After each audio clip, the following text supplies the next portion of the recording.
Boa manhã a todos. É um privilégio estar aqui diante de vocês hoje, nesse sábado nublado. Mas é bom estar vivo e com saúde e força e poder compartilhar com vocês algo hoje. Nós deixamos de lado um mundo de afazeres e para muitos um mundo de preocupações e viemos aqui hoje adorar o Senhor no sábado. Nós estamos aqui para entrar no mundo de maravilhas, o mundo da presença de Jesus, nosso Senhor e Salvador. E para mais uma vez receber a certeza de que Ele está voltando. E nós vamos falar hoje, o sermão é intitulado Covid-19 e a perseguição do fim dos tempos, que é um tópico que eu creio ser bem atual e à medida que nós passamos pela crise do Covid, ela tem nos forçado a fazer umas perguntas difíceis. Umas perguntas existenciais, não somente como vai a economia, mas quem sou eu? De onde eu venho e para onde eu estou indo, e eu sei para onde eu estou indo? Então hoje nós vamos falar sobre o que o Covid-19 nos conta sobre a perseguição final do povo de Deus, a qual nós lemos em Apocalipse capítulo 13. Hoje nós daremos uma olhada no que a perseguição do Covid, o que o Covid nos revela sobre a perseguição do povo de Deus no fim dos tempos. Aqui vamos nós, ok? Esse negócio está funcionando. Trabalhando com a organização missionária Adventist Frontier Missions, nós temos contato com pessoas que estão sendo perseguidas pela sua fé. A perseguição é o padrão no mundo, não é a exceção. Nós aqui nos Estados Unidos temos liberdades, pelo menos teoricamente nós temos algumas liberdades. Mas a realidade é que nós da Igreja Livre temos lições a aprender da Igreja perseguida.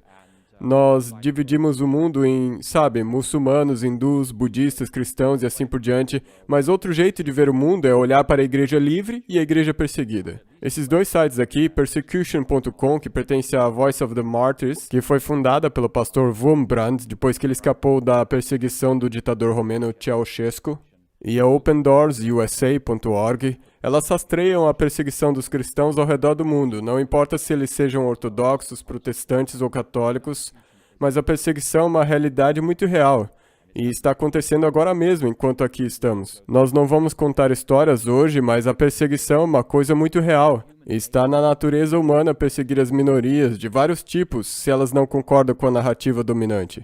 Então, um dia essas tendências chegarão aqui, às nossas costas, aqui nos Estados Unidos. Vamos estabelecer um contexto aqui. O Império Russo ia desde o Ocidente, a oeste de Moscou, até quase as praias do Japão. E era governado pelos tsares. E nos últimos 20 anos do Império Russo, sob o governo do tsar, a Rússia estava num estado de fluxo filosófico.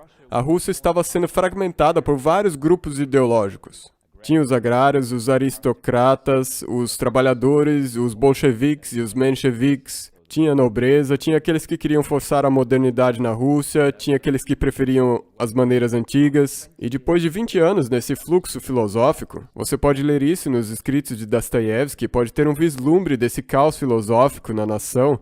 Um regime duro surgiu, conhecido como a URSS. E com a URSS veio a perseguição dos cristãos e milhões de pessoas morreram na história da União Soviética. A imposição do marxismo custou mais de 100 milhões de vidas através do século XX. E nós vemos a mesma tendência acontecendo na Alemanha. Nos anos 20, a Alemanha cambaleava como resultado do impacto do Tratado de Versalhes, que aos olhos de muitos era uma humilhação nacional. Eles estavam sofrendo com o colapso da moeda, o desemprego era muito alto e nas ruas haviam brigas entre os soldados da Freikorps, que haviam voltado da guerra do fronte ocidental, haviam brigas deles contra os comunistas, os socialistas, haviam brigas de rua, a Alemanha estava despedaçada nos últimos anos da República de Weimar. E disso tudo, desse caos, surgiu um homem forte, e ele foi, é claro, Adolf Hitler, em 1933. As sociedades que passam por um caos tendem a preferir uma liderança autoritária e forte. Nós vemos a mesma coisa possivelmente acontecendo nos Estados Unidos. Os Estados Unidos, a terra dos livres, lar dos valentes, uma nação que é amada por muitos, mas os Estados Unidos estão passando atualmente por um estado de fluxo filosófico e ideológico. Vocês concordam comigo? Nós vemos isso nas ruas.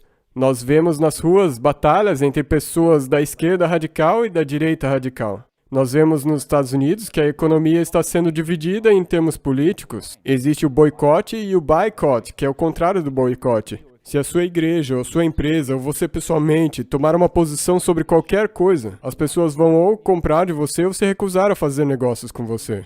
Nós vemos que decisões ideológicas afetam o impacto de consumidores na nossa nação. Nós vemos atualmente nos Estados Unidos que nós temos grupos com interesses especiais, nós temos juízes militantes, empresas lacradoras, facções na mídia e todas em caminho de guerra. E nós temos visto a rejeição da nossa herança judaico-cristã. Nós vemos coerção econômica acontecendo, pessoas perdendo emprego, a cultura do cancelamento para pessoas que não concordam com a narrativa dominante. Nós temos visto intimidação física e violência nas ruas se tornando cada vez mais comuns. E isso 5 anos atrás era impensável, mas tem acontecido diante dos nossos olhos. E a pandemia do Covid-19 revelou para nós que todas as ferramentas já estão em suas posições para a perseguição do povo de Deus no fim dos tempos. Nós também vimos com o Covid-19, e para nós adventistas isso é um chamado para despertar, que nós sempre pensamos que as leis dominicais e a opressão do povo de Deus ocorreria de uma das seguintes 3 maneiras.